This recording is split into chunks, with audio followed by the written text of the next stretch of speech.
Hello everyone, welcome to my YouTube channel. I am your Raghunatha R, Assistant Master, Government High School, Badavanalli, Madugiri Taluk, Tumkur District. In the last video, we discussed about the establishment of UNO and their aims. In this video, we are going to learn about major affiliated means associated major affiliated bodies of UNO.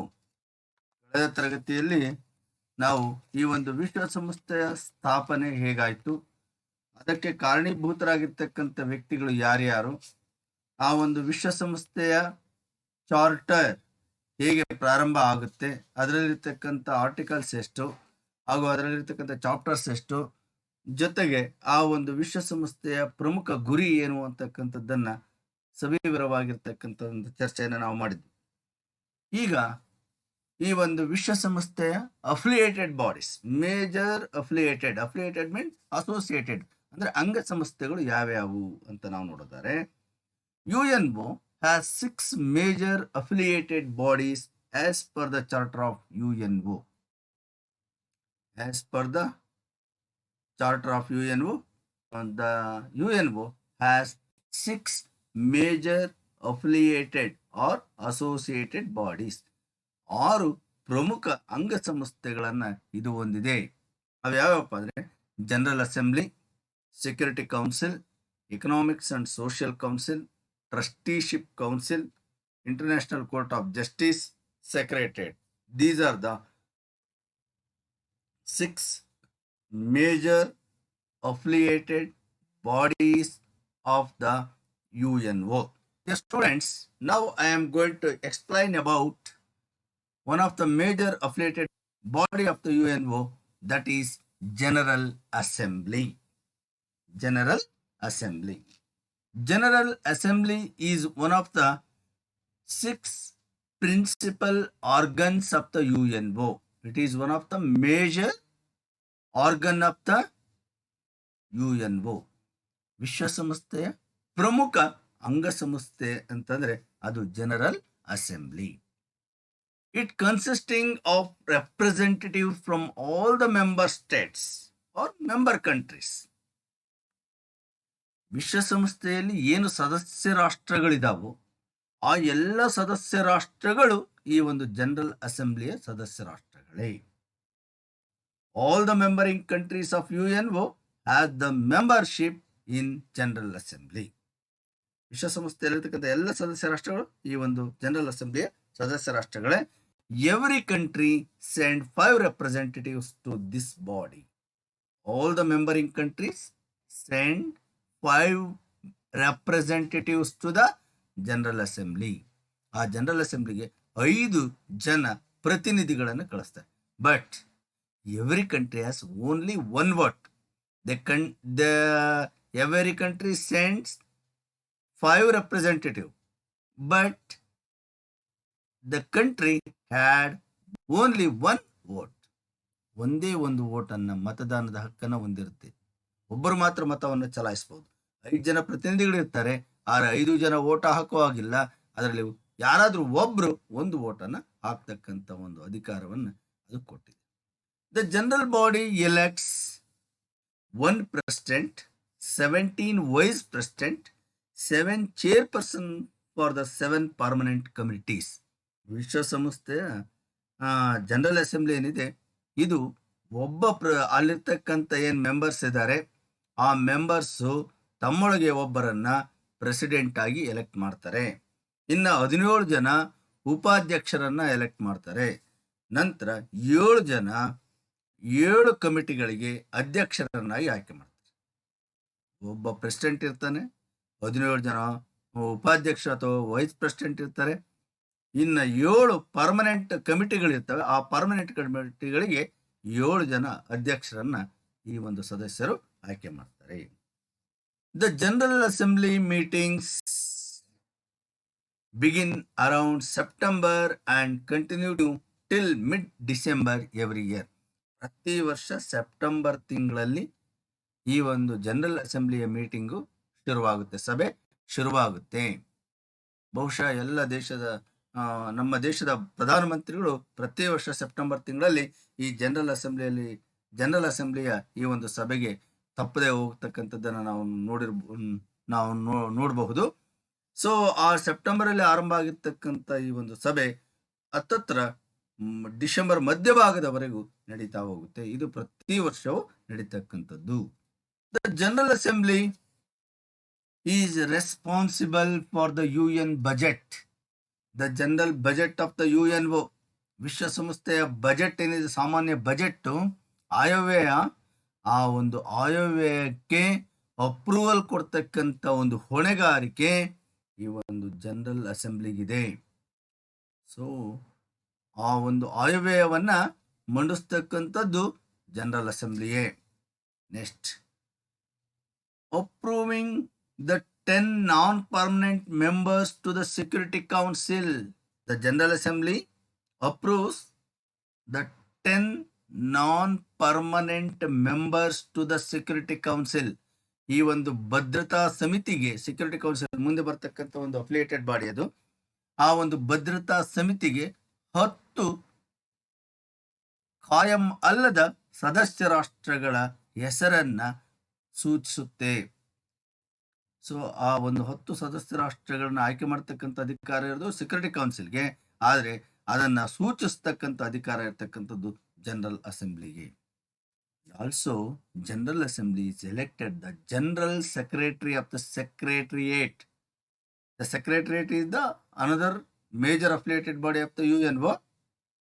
The general secretary was the head of the secretariat, but this general secretary appointed by general assembly. ನೋಡಿ, ಆ general ಸೆಕ್ರೆಟರಿಯನ್ನ ನೇಮಕ ಮಾಡ್ತಕ್ಕಂಥ ಅಧಿಕಾರ ಇರೋದು general assembly. It also establish numerous subsidiary organs to advance in its broad mandate.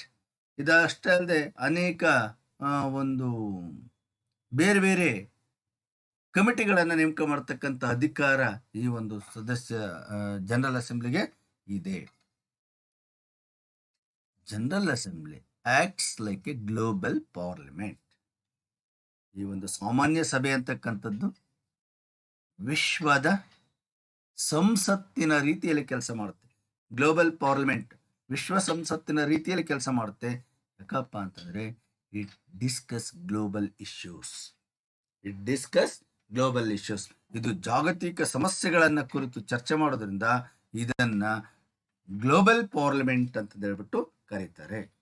So ಪ್ರಶ್ನೆ ಪರೀಕ್ಷೆಯಲ್ಲಿ ಈ ತರನೇ ಕೇಳಬಹುದು, general assembly acts like a global parliament, why ಅಂತಂದ್ರೆ it discuss global issues, hence it called as global parliament.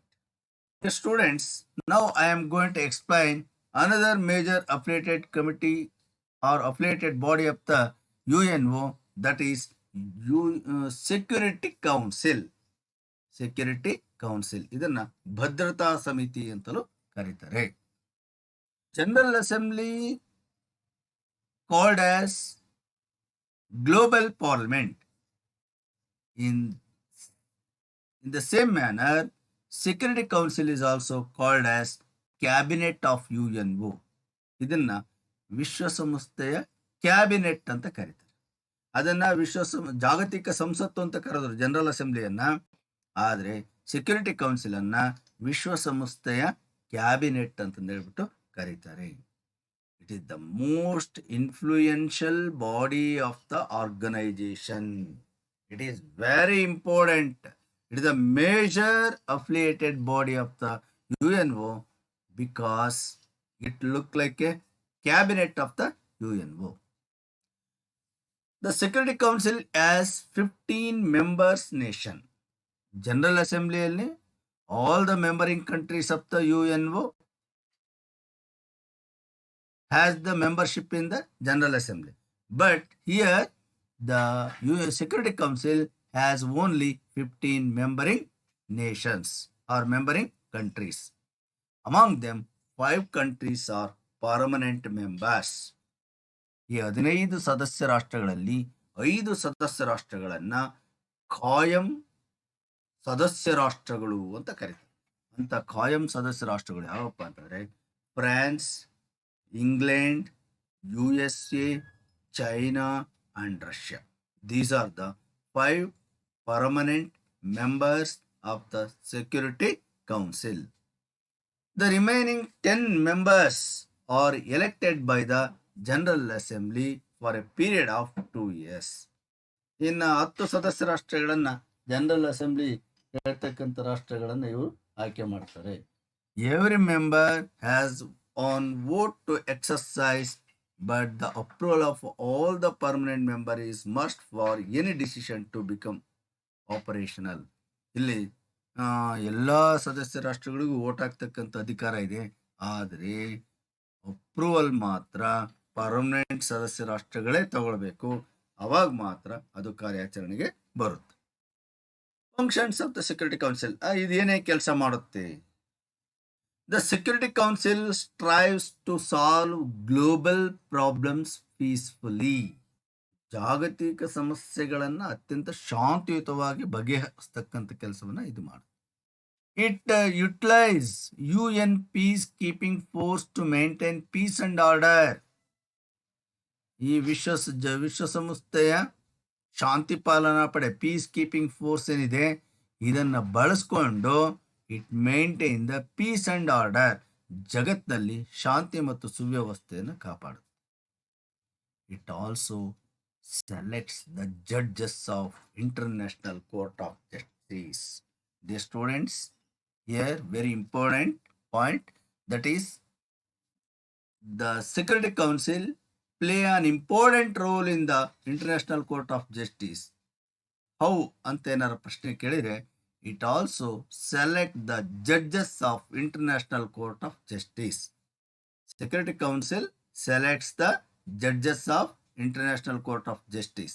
ಅಂತಾರಾಷ್ಟ್ರೀಯ ನ್ಯಾಯಾಲಯದ ನ್ಯಾಯಾಧೀಶರನ್ನು ಇದು ನೇಮಕ ಮಾಡುತ್ತೆ. ಆ ಮೂಲಕ ಅಂತಾರಾಷ್ಟ್ರೀಯ ನ್ಯಾಯಾಲಯದಲ್ಲಿ ಬಹು ಮುಖ್ಯವಾಗಿರ್ತಕ್ಕಂಥ ಪಾತ್ರವನ್ನು ಇದು ವಹಿಸುತ್ತೆ.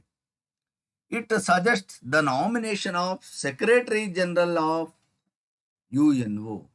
ಈ UNOದ ಸೆಕ್ರೆಟರಿ ಜನರಲ್ ಇದಾರಲ್ವ, ಆ ಸೆಕ್ರೆಟರಿ ಜನರಲನ್ನು ನಾಮಿನೇಟ್ ಮಾಡ್ತಕ್ಕಂಥದ್ದು, ಅಂದರೆ ನಾಮನಿರ್ದೇಶನ ಮಾಡ್ತಕ್ಕಂಥದ್ದು, ಇಂಥವರನ್ನು ಆಯ್ಕೆ ಮಾಡಿ ಅಂತಕ್ಕಂಥದ್ದನ್ನು ಇದು ಹೇಳುತ್ತೆ. ಆದರೆ ಆಯ್ಕೆ ಮಾಡ್ತಕ್ಕಂಥದ್ದು ಮಾತ್ರ ಜನರಲ್ ಅಸೆಂಬ್ಲಿ.